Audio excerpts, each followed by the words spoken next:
গণহত্যা মামলায় শেখ হাসিনার বিচার সরাসরি সম্প্রচার, মানবতা বিরোধী ৫ অভিযোগ আমলে নিল ট্রাইব্যুনাল। তাদের বিরুদ্ধে নতুন করে গ্রেপ্তারি পরোয়ানা জারি করা হয়েছে। আগামী ১৬ই জুন অর্থাৎ ঈদের ছুটির পরে ১৬ই জুন আসামিদের উপস্থিতি এবং আসামিদেরকে গ্রেপ্তার করে হাজির করার জন্য নির্দেশ দেওয়া হয়েছে। জামায়াতের নিবন্ধন পুনর্বহালে ইসিকে আপিল বিভাগের নির্দেশ। বাংলাদেশ জামায়াতে ইসলামী আজকে বাংলাদেশের সর্বোচ্চ আদালতের রায়ের মাধ্যমে তার নিবন্ধন ফিরে পেল।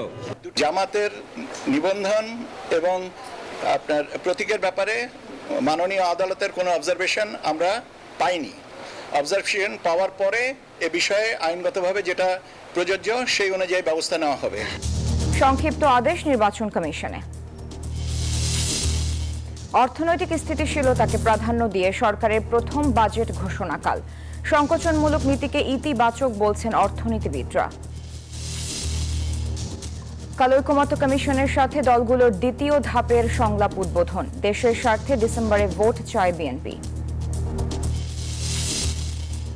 বাংলাদেশ হবে সারা বিশ্বের ম্যানুফ্যাকচারিং হাব বললেন প্রধান উপদেষ্টা। চীনা বিনিয়োগ টানতে সংস্কার কার্যক্রমে জোর। জুলাই আহত চিকিৎসক নার্সদের প্রতিবাদে অচল চক্ষু বিজ্ঞান ইনস্টিটিউট। তথ্য আপাদের কর্মসূচিতে বাধা, যমুনা অভিমুখে যাত্রা আটক ১৪। ফারুক ইস্যুতে আইসিসির সাথে কোনো সমস্যা নেই বিসিবির বললেন বুলবুল। অপসারণ চ্যালেঞ্জ করে সাবেক সভাপতির আদালতের রিট। আমন্ত্রণ নিউজ 24 সংবাদে, সাথে আছি আমি সারা মেহজাবিন। দেখছিলেন সংবাদ শিরোনাম, এবার বিস্তারিত। জুলাই আগস্ট গণহত্যার মামলায় শেখ হাসিনার বিরুদ্ধে মানবতা বিরোধী ৫টি অভিযোগ আমলে নিয়েছেন ট্রাইব্যুনাল। সরাসরি সম্প্রচারের কারণে অভিযোগ আমলে নেয়ার শুনানি দেখেছে পুরো বিশ্ব। চিফ প্রসিকিউটর বলেন, বিচার অতীতের প্রতিশোধ নয়, এটি ভবিষ্যতের জন্য প্রতিজ্ঞা। শেখ হাসিনা আসাদুজ্জামান খান কামালকে গ্রেফতার করে ট্রাইব্যুনালে হাজির করার নির্দেশও দেন আদালত। জুলাই গণঅভ্যুত্থানে আন্দোলন যখন তুঙ্গে, তখন ফোনালাতে আইন শৃঙ্খলা বাহিনীকে আরো কঠোর হওয়ার নির্দেশ দেন শেখ হাসিনা। আন্দোলনকারীদের নিশ্চিহ্ন করতে প্রাণঘাতী অস্ত্র ব্যবহারের নির্দেশনাও দেন তিনি। রোববার আন্তর্জাতিক অপরাধ ট্রাইব্যুনালে ফরমাল চার্জ দাখিলের শুনানিতে এমন নির্দেশনার ফোন রেকর্ডের কথা ট্রাইব্যুনালকে জানায় প্রসিকিউশন। এ সময় শুনানিতে উঠে আসে আন্দোলন দমনে নৃশংস পরিকল্পনার কথাও। শেখ হাসিনার গ্যাং অফ ফোরের কথা তুলে ধরেন প্রসিকিউশন। শুনানিতে তারা বলেন, ওবায়দুল কাদের, আনিসুল হক, সালমান এফ রহমান এবং আসাদুজ্জামান খান কামালের পরিকল্পনায় চলত গুম, খুন, ধরপাকড়। তারা শেখ হাসিনাকে ক্ষমতা ছাড়তে নিরুৎসাহিত করেন এবং সেনা পুলিশ সমন্বয়ে আন্দোলন দমনের পরিকল্পনা নেন। এদিন এই পুরো শুনানির সরাসরি সম্প্রচার হয় টেলিভিশন, ইউটিউব ও ফেসবুকে, যা ছিল দেশের বিচার বিভাগের ইতিহাসে প্রথম। ফলে ট্রাইব্যুনালের এই বিচার প্রক্রিয়া দেখার সুযোগ পায় পুরো বিশ্ব। ডিজিটাল এভিডেন্স সমূহের ফরেনসিক রিপোর্ট। এদিন শুনানিতে চিফ প্রসিকিউটর বলেন, বিচার হোক নিরপেক্ষ, প্রমাণ নির্ভর ও ন্যায়ভিত্তিক। বিচারের মাধ্যমে একটা সমাজে শান্তি এবং স্থিতিশীলতা প্রতিষ্ঠিত হয়। আগামীর বাংলাদেশ যে অন্ধকার অতীত থেকে বেরিয়ে এসেছে এবং বাংলাদেশ যে নতুন করে পুনরুজ্জীবনের স্বপ্ন দেখছে, এই বিচার শেষ হওয়ার মাধ্যমে সেই পুনরুজ্জীবনের স্বপ্ন বাস্তবায়ন হবে বলে আমরা বিশ্বাস করি। বলেন, এ বিচার অতীতের প্রতিশোধ নয়, এটি ভবিষ্যতের জন্য প্রতিজ্ঞা। 5টি অভিযোগের ভিত্তিতে অপরাধকে আমলে গ্রহণ করা হয়েছে। আমরা বিস্তারিত তথ্য প্রমাণাদি আদালতে তুলে ধরেছি, যেটা লাইভের মাধ্যমে আপনারা এবং গোটা জাতি এটা শুনেছেন। আমি সেদিকে যাচ্ছি না। আমি শুধু একটি কথা বলতে চাই যে এই বিচার কোনো প্রতিশোধের জন্য নয়, এটা হচ্ছে ভবিষ্যতের জন্য একটা প্রতিজ্ঞা এবং আগামী প্রজন্মকে নিরাপদ একটি বাংলাদেশ উপহার দেয়া। জুলাই আগস্ট গণহত্যায় শেখ হাসিনার বিরুদ্ধে হত্যার নির্দেশ, উস্কানি সহ মানবতা বিরোধী অপরাধের 5টি আনুষ্ঠানিক অভিযোগ দাখিল আমলে নিয়েছেন ট্রাইব্যুনাল। পরবর্তী শুনানি 16 জুন ধার্য করেন। পাশাপাশি শেখ হাসিনা ও আসাদুজ্জামান খান কামালের বিরুদ্ধে গ্রেপ্তারি পরোয়ানা জারি করা হয়। জুলাই আগস্ট গণঅভ্যুত্থানে সংঘটিত মানবতা বিরোধী অপরাধের দায়ে সাবেক প্রধানমন্ত্রী শেখ হাসিনার বিরুদ্ধে হওয়া মামলার চূড়ান্ত প্রতিবেদন আজ দাখিল হলো আন্তর্জাতিক অপরাধ ট্রাইব্যুনালে, যা সরাসরি সম্প্রচারের মধ্য দিয়ে সূচনা হলো নতুন এক ইতিহাসের। এরই মধ্য দিয়ে ন্যায় বিচার প্রতিষ্ঠিত হবে, সাজা পাবে প্রকৃত আসামিরা, এমনটাই প্রত্যাশা প্রসিকিউশনের। আন্তর্জাতিক অপরাধ ট্রাইব্যুনাল থেকে নাইম আল চিকো, নিউজ 24, ঢাকা। এক যুগ পর রাজনৈতিক দল হিসেবে নিবন্ধন ফিরে পাচ্ছে জামায়াত ইসলামী। হাইকোর্টের দেয়া রায় বাতিল করে জামায়াতের নিবন্ধন ফেরত ও দলীয় প্রতীক দাঁড়িপাল্লা ইস্যুতে পদক্ষেপ নিতে ইসিকে নির্দেশ দিয়েছেন আপিল বিভাগ। আইনজীবী বললেন, এই রায়ের মাধ্যমে বহু দলীয় গণতন্ত্র প্রতিষ্ঠা পাবে এবং আগামী জাতীয় সংসদ নির্বাচন উৎসব মুখর হবে। এদিকে রায়ের সংক্ষিপ্ত আদেশ প্রকাশ করেছেন আপিল বিভাগ, পাঠানো হয়েছে নির্বাচন কমিশনে। 2013 সালের 1 আগস্ট হাইকোর্ট জামাতের নিবন্ধন বাতিল ও অবৈধ ঘোষণা করে রায় দেন। এই রায়ের বিরুদ্ধে আপিল করলে আইনজীবীদের অনুপস্থিতি দেখিয়ে আপিল খারিজ করে দেন আপিল বিভাগ। পরে গেল বছরের 1 সেপ্টেম্বর জামাতের নিবন্ধনের আপিল পুনরুজ্জীবিত করা হয়। এক যুগ পর রোববার হাইকোর্টের দেয়া রায় বাতিল করে জামাতের নিবন্ধন ফিরিয়ে দিতে ইসিকে নির্দেশ দিয়েছেন আপিল বিভাগ। প্রধান বিচারপতি সৈয়দ রেফাত আহমেদের নেতৃত্বে 4 বিচারপতির আপিল বেঞ্চ এ রায় ঘোষণা করেন।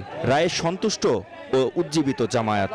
বাংলাদেশ জামায়াতে ইসলামী আজকে বাংলাদেশের সর্বোচ্চ আদালতের রায়ের মাধ্যমে তার নিবন্ধন ফিরে পেল।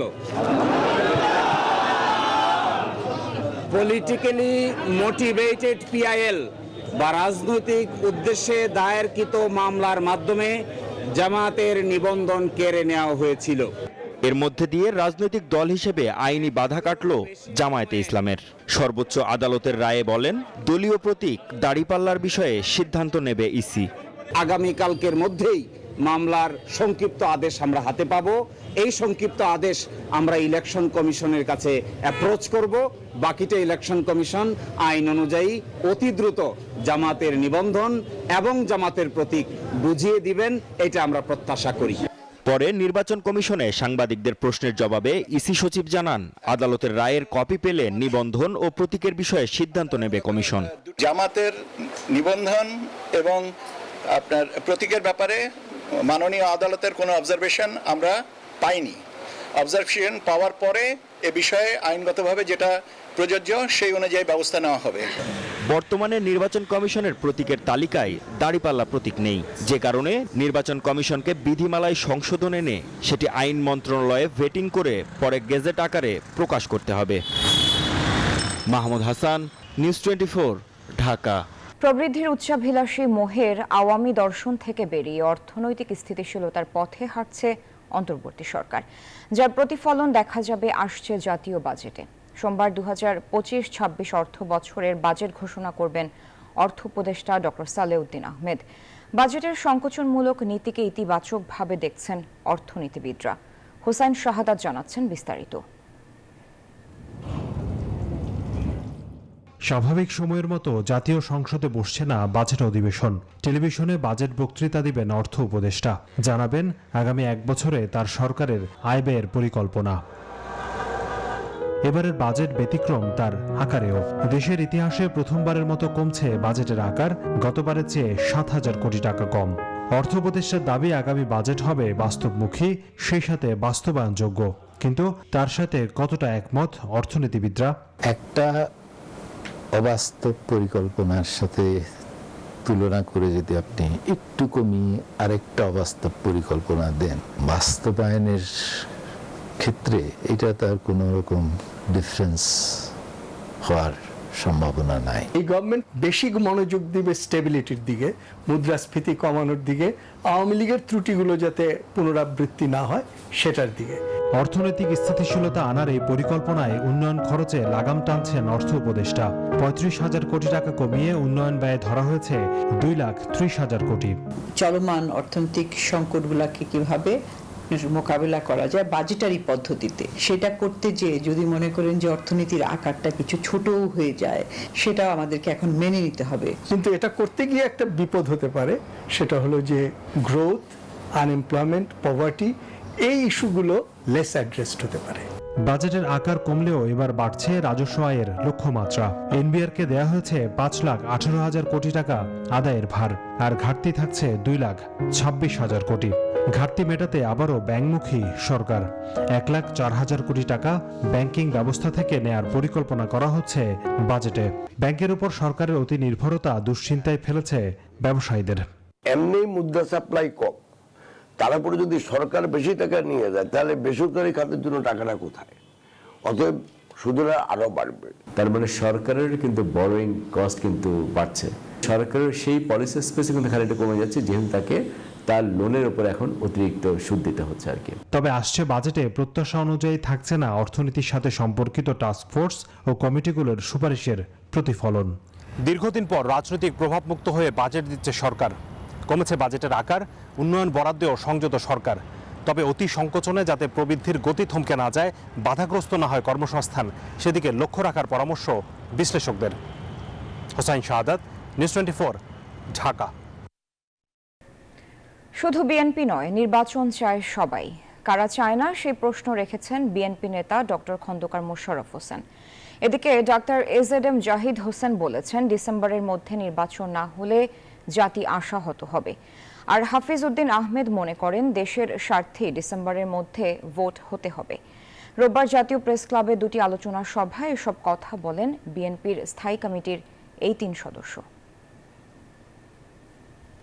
ডিসেম্বরে কারা নির্বাচন চায় আর কারা চায় না তা নিয়ে নতুন করে আলোচনা শুরু হয়েছে প্রধান উপদেষ্টা ডক্টর মোহাম্মদ ইউনূসের জাপান সফরের সময়। দেশটিতে এক আয়োজনে সরকার প্রধান বলেন, এই সময়ের মধ্যে নির্বাচন চায় একটি বিশেষ দল, যার তীব্র প্রতিক্রিয়া দেখা যাচ্ছে দেশের রাজনৈতিক অঙ্গনে।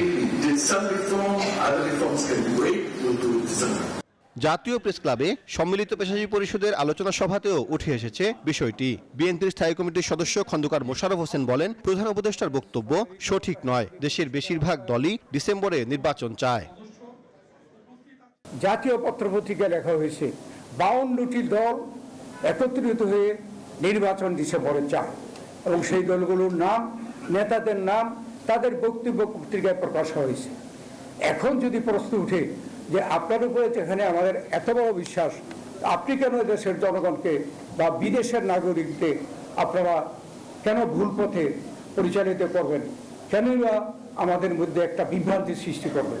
অনুষ্ঠানে বিএনপির স্থায়ী কমিটির আরেক সদস্য ডাক্তার এজেডএম জাহিদ হোসেন বলেন, ডিসেম্বরের মধ্যে নির্বাচন না হলে জাতি আশাহত হবে। জাতি যদি আশাহত হয় তাহলে পরবর্তী পরিস্থিতির দায় আপনারা যারা আজকে চেয়ারে বসে আছেন তাদেরকেই নিতে হবে। কাজে সেই পরিস্থিতির যাতে উদ্রেক না হয়, সৃষ্টি না হয়, সেজন্য জাতি যেমন অনেক আশা করে আপনাকে দায়িত্ব দিয়েছে, আপনি নিশ্চয়ই সেই দায়িত্বশীল আচরণ করবেন। জাতীয় প্রেস ক্লাবে আরেকটি আলোচনা সভায় যোগ দেন বিএনপির স্থায়ী কমিটির সদস্য হাফিজ উদ্দিন আহমেদ। বলেন, ডিসেম্বরের মধ্যে নির্বাচন দিতে হবে দেশের স্বার্থেই। যা কিছু সংস্কার হবে নির্বাচিত পার্লামেন্ট করবে, দ্রুত নির্বাচন দেন, জনগণের নির্বাচিত প্রতিনিধিরা এই দেশে সকল সংস্কার করবেন। একটি সংস্কার খুবই প্রয়োজন ছিল, তত্ত্বাবধায়ক সরকারের অধীনে নির্বাচন, সেটিতে সব রাজনৈতিক দল একমত হয়েছে, এটি প্রধান সংস্কার হয়ে গিয়েছে। ভারতীয় আধিপত্যবাদের বিরুদ্ধে সোচ্চার থাকার আহ্বান জানান হাফিজ উদ্দিন আহমেদ। বলেন, ভারত নিজেদের স্বার্থেই মুক্তিযুদ্ধের সময় বাংলাদেশকে সহযোগিতা করেছিল। সাইফুল ইসলাম, নিউজ 24, ঢাকা। এদিকে জাতীয় ঐকমত্য কমিশনের সঙ্গে রাজনৈতিক দলগুলোর দ্বিতীয় ধাপের সংলাপ শুরু হচ্ছে কাল। বিকাল 4টায় উদ্বোধনী বক্তব্য রাখবেন প্রধান উপদেষ্টা ডক্টর মোহাম্মদ ইউনূস। এই ধাপে আমন্ত্রণ পেয়েছে বিএনপি, জামায়াত ইসলাম, এনসিপি সহ 32টি রাজনৈতিক দল। সংলাপে প্রাধান্য পাবে প্রথম ধাপের আলোচনায় দ্বিমত হওয়া বিষয়গুলো। সংবিধান, নির্বাচন ব্যবস্থা, বিচার বিভাগ, জনপ্রশাসন এবং দুদক সংস্কার কমিশনের 166টি সুপারিশ নিয়ে রাজনৈতিক দলগুলোর সাথে জাতীয় ঐকমত্য কমিশনের প্রথম ধাপের আলোচনা শেষ হয় গেল 19 মে। যাতে অংশ নেয় 33টি রাজনৈতিক দল। প্রথম ধাপের আলোচনায় অনেক বিষয়ে একমত হয়েছে দলগুলো, আবার দ্বিমত আছে অনেক বিষয়ে। এবার এসব বিষয়ে শুরু হচ্ছে দ্বিতীয় ধাপের আলোচনা। আমন্ত্রণ জানানো হয়েছে বিএনপি, জামাত ইসলামী, এনসিপি সহ 32টি রাজনৈতিক দলকে। প্রথম ধাপে থাকলেও সমালোচনা হয় দ্বিতীয় ধাপে ডাক পায়নি United Peoples Democratic Front, UPDF. সংলাপের উদ্বোধন হবে রাজধানীর ফরেন সার্ভিস একাডেমিতে। উদ্বোধনী বক্তব্য রাখবেন কমিশনের সভাপতি প্রধান উপদেষ্টা ডক্টর মোহাম্মদ ইউনূস। অনুষ্ঠানে 32টি রাজনৈতিক দল ও জোটের একজন করে প্রতিনিধি উপস্থিত থাকার কথা রয়েছে। সোমবার দ্বিতীয় ধাপের সংলাপের উদ্বোধনের পর মঙ্গলবার থেকে আনুষ্ঠানিকভাবে দলগুলোর সঙ্গে আলোচনা শুরু করবে জাতীয় ঐকমত্য কমিশন। প্রথম ধাপে 20 মার্চ থেকে 19 মে পর্যন্ত 45টি অধিবেশনে সংলাপ হয়। কমিশন বলছে গুরুত্বপূর্ণ সাংবিধানিক প্রশ্নে এখনো ঐকমত্য পৌঁছানো সম্ভব হয়নি। দ্বিতীয় ধাপের সংলাপ হবে বিষয়ভিত্তিক। ঈদের আগে এই ধাপের সংলাপ শেষ না হলে তা চলতে পারে ঈদের পরেও। আমরা আশা করছি যে এই দ্বিতীয় দফা যে আলোচনা যেটা আগামীকাল থেকে শুরু হচ্ছে এটা খুব শীঘ্রই শেষ হবে এবং এই আলোচনাটা শেষেই আমরা জুলাই 4 যেটা নিয়ে কাজ করা হচ্ছে সেই বিষয়ে সুস্পষ্ট ঘোষণা করতে পারবেন এবং খুব শীঘ্রই হয়তো বা আমরা আশা করছি যে সেটাও স্বাক্ষরিত হবে। মাজহারুল ইসলাম, নিউজ 24, ঢাকা।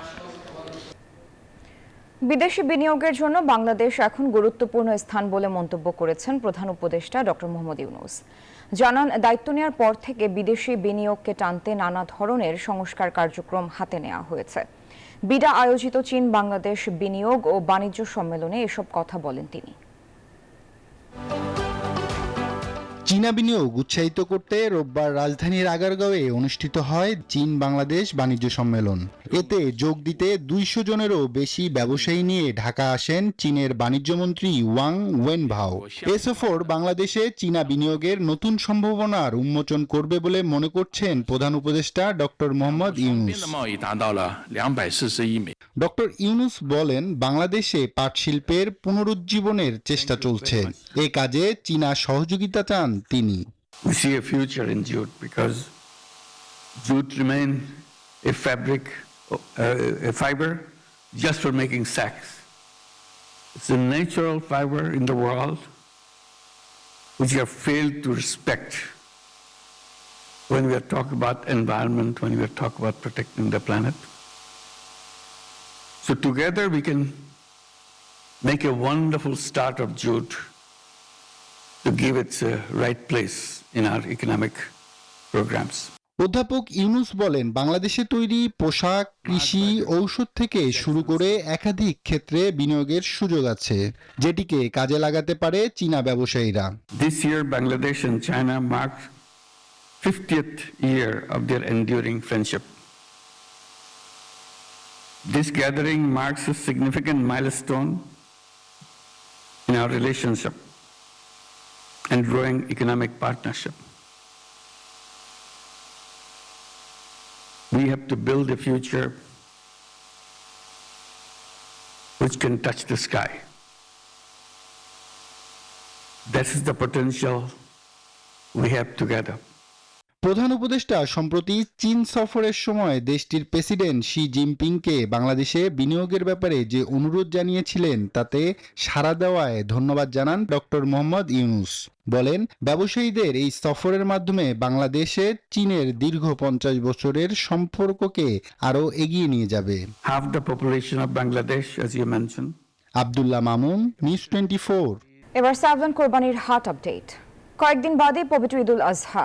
ত্যাগের মহিমায় ভাস্বর এই উৎসবকে ঘিরে এরই মধ্যে রাজধানী ঢাকার বিভিন্ন প্রান্তের কোরবানির পশুর হাটগুলো ক্রেতা বিক্রেতাদের পদচারণায় মুখর হতে শুরু করেছে।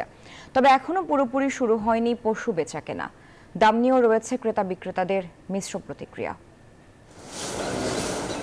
কোরবানির ঈদকে সামনে রেখে দেশের খামারিরা প্রস্তুত করেছেন প্রায় 1,24,47,337টি গবাদি পশু। শেষ সময়ে চলছে এসব পশুর বাড়তি পরিচর্যা। খামারিরা বলছেন, এবারের ঈদে দেশের বাইরে থেকে গরু না আসলে লাভবান হবেন তারা। ইন্ডিয়া থেকে যদি ধরেন গরু ঢোকে তাহলে আমাদের ক্ষতি অনেক বেশি হতো, কারণ আছে ইন্ডিয়ার গরু আসলে জানেন সবাই যে আছে বাংলাদেশের গরুর দাম অনেক কমে যায়। পশুর কাঁচা ঘাস, গম, ভুট্টা একদম ন্যাচারাল ভাবে দেশীয় খাবার খাওয়াই লালন পালন করছি। আমরা একটা শিশুকে যেভাবে লালন পালন করে আমাদের গরুগুলাকে আমরা ঠিক সেভাবে লালন পালন করছি। মৎস্য ও প্রাণী সম্পদ মন্ত্রণালয়ের তথ্য বলছে, এবার দেশে কোরবানিযোগ্য গরু আছে 53,94,000-এর বেশি। মহিষের সংখ্যা 2,08,277টি, আর ছাগল 7,81,000-এর বেশি। এছাড়া ভেড়া আছে 7,57,000। প্রাণী সম্পদ অধিদপ্তর বলছে, দেশীয় গবাদি পশু দিয়েই কোরবানির চাহিদা পূরণ হবে। সব মিলিয়ে এবার আমরা আশা করছি আমাদের পর্যাপ্ত গবাদি পশুর সংস্থান আছে। বিগত বছরের যদি আমরা জবাইয়ের পরিসংখ্যান দেখি, তো গত বছরে আমাদের পশু জবাই হয়েছিল 1,04,00,000। এবার আমরা আশা করছি আমাদের চাহিদা 1,3.5 থেকে 4 লক্ষ। তো কাজেই আমাদের 20 লক্ষেরও অধিক গবাদি পশু আমাদের উদ্বৃত্ত থাকবে। গত বছর সারা দেশে পশু কোরবানি হয়েছে প্রায় 1,04,00,000। সংখ্যাটা এবারও একই থাকবে বলে ধারণা করছে প্রাণী সম্পদ অধিদপ্তর। ফলে এবছর 20,68,000-এর বেশি গবাদি পশু উদ্ধৃত থাকতে পারে। প্রাণী কল্যাণ আইনকে লক্ষ্য রেখে আমরা নির্বিঘ্নে গবাদি পশু পরিবহনের জন্য কার্যক্রম হাতে নিয়েছি। তাছাড়া আমাদের এই কুরবানির পশুর হাটে গবাদি পশুর স্বাস্থ্য পরিচর্যা সেবা প্রদানের জন্য আমরা ভেটেরিনারি মেডিকেল টিম আমাদের কার্যকরী থাকবে। এছাড়া ঢাকার বাইরে থেকে আনা পশুর পরিবহনেও নজরদারি বাড়ানো হয়েছে, জোর দেয়া হয়েছে প্রাণী কল্যাণ আইনে। মনির মাজিদ মৌরিন, নিউজ 24, ঢাকা। জুলাই বিপ্লবে আহতদের সংঘর্ষের জেরে টানা 5 দিন ধরে বন্ধ হয়ে আছে জাতীয় চক্ষু বিজ্ঞান ইনস্টিটিউট ও হাসপাতাল। কবে কখন স্বাভাবিক কার্যক্রমে ফিরবে হাসপাতালটি জানেন না সংশ্লিষ্ট কেউ।